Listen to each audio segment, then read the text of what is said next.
All right, so I've already taken, this is the front driver's side door. I've already taken this out, as you can see. There was a little black tab, like right there. I'm not sure if that needs to come out. That piece looks like this. I just went ahead and took it out with my fingernails. When you get to this panel right here, once you open this, you need to take like a flathead, like this little guy right here. It's very tiny. This thing is probably about 4 inches long. It's not a very long flathead, but anyway, so you want to stick it in here on the side and just kind of like pop it out, okay? And it'll come right out. It's just clipped in. It's clipped in right here, and right there. All right. It doesn't take much force, just a little bit. Just be careful. It's really easy to pop out. Okay, next, I don't know if you can see down in here. Yeah, I can see. You want to take that same flathead and you want to stick it down in here. See that little like groove notch right there in the back? You want to stick the flathead down in there and kind of just lift this up. Just like that. Okay, then you want to take your other hand. I'm gonna set the camera down for a second. You want to take your other hand and just catch it, and then just pull it out. It pulls right out. There's nothing holding it in or anything like that. It's just a flap that goes in there like that. Okay, so now you have a screw here, and you have a screw up top. So you want to take a Phillips and just undo both of these screws.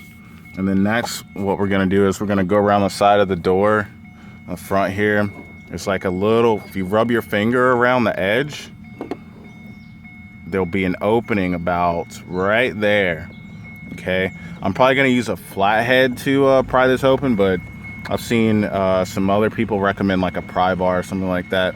I don't think I'm gonna need that. I'm just gonna go and get like probably a bigger flathead and just like be careful with prying this open. I might like cover the flathead with some electrical tape or something like that. But these two screws are the only thing really holding this panel on, other than like clips that are holding it on all around the edges and stuff. Okay, so I've already like popped this a little bit off. Okay, so what I did was, here's a larger flathead. There's a little space down here, like it's about, where was it? It's about right here. So what I did was I stuck this flathead, I pulled out a little bit, and I stuck this flathead up in there, and then I just used it to pry out, and it popped the first clip free, and then I was able to just pull the rest of them like apart. So you don't need a pry bar. A flathead is just fine. It's not gonna damage it because you're just using this part actually to pry it apart. All right, so this piece is now completely loose.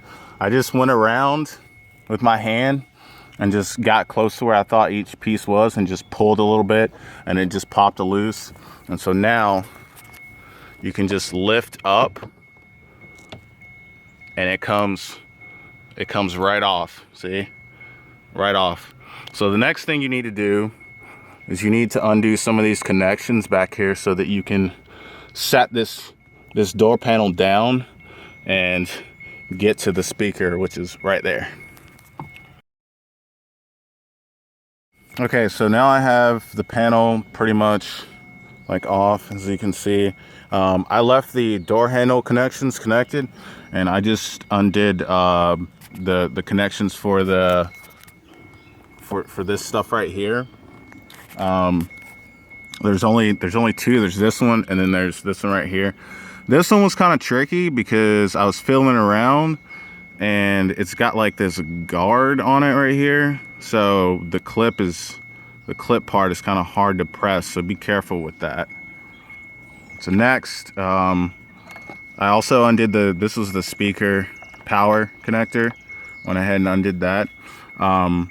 I didn't get a wiring harness for this. I think I'm gonna go back. The guy told me he thought that once you take this out, that you won't be able to put it back in. I don't think that's true. I think I'm about to find out that with the spacer that I got, that I'm gonna be able to put my factory speakers back in after I take these out if I ever wanted to. But you know, I'm gonna go ahead and take this off and then put the spacer and the speaker on here and see what I need to do for that. All right, so here's the speaker out. Here's the hole it was in. This is what it looks like. As you see, it's not a very good speaker. So I'm glad I've decided to upgrade both the front and the back. I was originally just going to do the back, but the speakers I got happened to be on sale today. They weren't yesterday. All of a sudden they went on sale today, so I was like, perfect. So I went ahead and got 2 pairs of nice JBL. So anyway, I'm gonna load the harness on here and see if all I'll need to do is go back to Best Buy and get 4 wiring harness kits, which I should have gotten anyway, and if I didn't need them, just return them. But you know, this way I won't have to cut wires. I really don't want to cut wires. I think it adds unnecessary steps when you can just plug and play. I mean, that's the best way to do it, honestly. All right, guys. So because the car is so new, they didn't have a harness for the speaker. So what I'm going to have to do is rebuild the speaker basically out of the original harness here. I haven't exactly figured out how I'm gonna do that yet, but I'll try and like put some steps in case this is what you want to do, because he also would have had to order a wiring harness, so I wouldn't have to clip any wires. So at least this way he doesn't even have to order a wiring harness, because I can just connect all this stuff back and it'll be plug and play that way, and then I can just screw this original one back in. It just sucks that you definitely won't be able to put like these speakers back in unless you want to somehow find these and put them back in your car. So I mean, I plan on having mine for quite a while anyway, so it doesn't really make a difference. All right, so I think I figured out what I'm gonna do, because there's like 4 notches on the side here. See this space? So I'm gonna take where this screwdriver, see if I can get better lighting on that. Focus.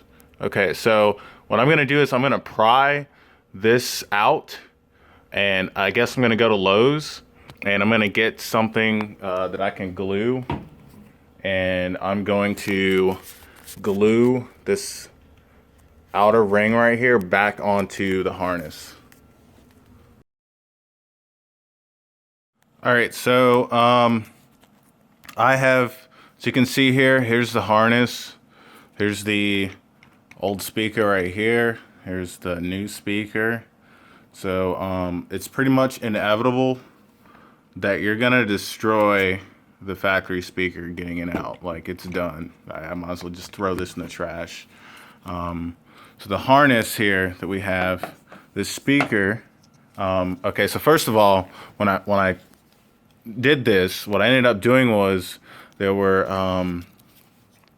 4, I think it was 4, 1, 2, 3, 4, no, there were 5 of these like legs holding the speaker in. So I used a handsaw and cut through those first, and then I went back around on each one and just pushed it in until it snapped off. So now you have a nice clean harness here, and I just clipped the wires from the other speaker. And so what I'll do is I'll probably try to connect this somehow to the new speakers. So but after you do that, let's move this bad speaker out of the way.